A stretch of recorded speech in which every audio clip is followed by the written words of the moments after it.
тип привязанности өзгертуге бола ма? Яғни тревожныйдан там сенімді типке, избегающийдан сенімді типке ауысуға бола ма? Бұл маған қойылатын жиі сұрақтардың бірі. Давайте осы сұрақпен разбираться етейік, иә. Ең біріншіден бұл диагноз, клеймо, бір расстройство емес. Бұл жай ғана қарым-қатынас құрудың бір байланыс тәсілі. Яғни бала кезде сен ересек адамдармен, ата-анамен қарым-қатынас құрған кезде осы байланыс түзілді. Ол біреуде жаңағыдай мазасыз, тревожный болуы мүмкін, біреуде қашатын, избегающий болуы мүмкін. Біреуде екеуі қосылып кеткен, яғни мазасыз, қашатын тип болуы ықтимал. Енді өте сирек адамдарда енді бұл сенімді тип байланысы бар.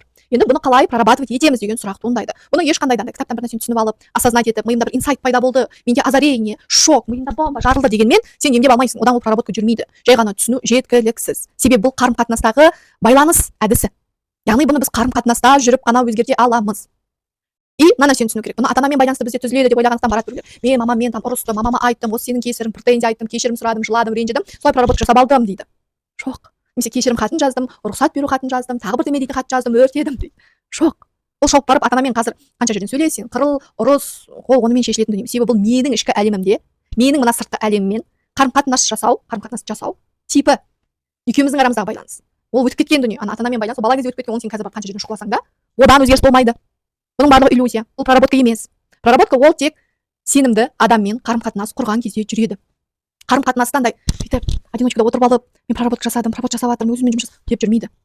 Жалғыздықта өтетін процесс емес. Бұл керісінше қарым-қатынаста жүріп өтетін процесс. Бірақ қарым-қатынаста жүру деген сөз, ол білмеймін, бір қыздан екінші қызға, бір жігіттен екінші жігітке секіріп жүру арқылы өтетін проработка емес. Сол үшін біз айтамыз, психотерапия ол ең сенімді, қауіпсіз байланыстардың бірі. Психологтың жасайтын жұмысы да осы. Яғни сенімен сенімді, қауіпсіз, тыныш, ұзақ уақыт қарым-қатынасты саған көрсетеді. Ал көп адам осы жерде выдерживать етпейді. Яғни ол өзін жасайтын бар. Өзінің тревогасымен, қорқынышымен, уайымымен барады. Біреу қашады, біреу терапияға келмей қояды, отказ береді, иә. Немесе біреу терапияға келіп жүреді, бірақ өзінің сезімдерін көрсетуден қорқады. Және осылай жүріп барып ол өзімен танысады. Сол қашатын, қорқатын, түсінбейтін, білмейтін бүкіл жақтарын терапияда жүріп ашады. Сол үшін терапия ол сенімді, қауіпсіз байланысты құратын аймақ, кеңістік. Терапевттің де жасайтын жұмысы осы да. Ол саған отырып алып, бүйтіп жасайсың деп ақыл беріп, басыңа күшті бір инсайт беріп, сондай дүние жасайтын адам емес. Ол саған сол қарым-қатынастағы сенімді, тыныш, мейірімге толы, жылы қарым-қатынасты көрсетуші. Егер сен бұны выдерживать етсең, терапиядан өтетін болсаң, онда сенің қарым-қатынас құру моделің, паттерндарың, әрекетің, жалпы поведениең өзгереді.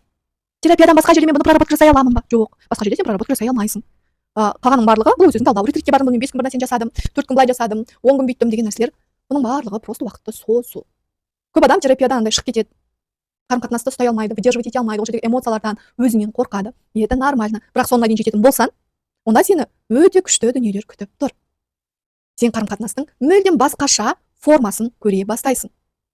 Және қарым-қатынасты тек қарым-қатынаста жүріп өзгертесің. Тағы да айтамын, ол оймен, осознаниямен, бір инсайтпен өзгеріп кетпейді. Егер өзіңмен жұмыс жасағың келсе, қарым-қатынасыңды өзгерткің келсе, онда жеке терапияға кел, биодағы сілтемеге өт.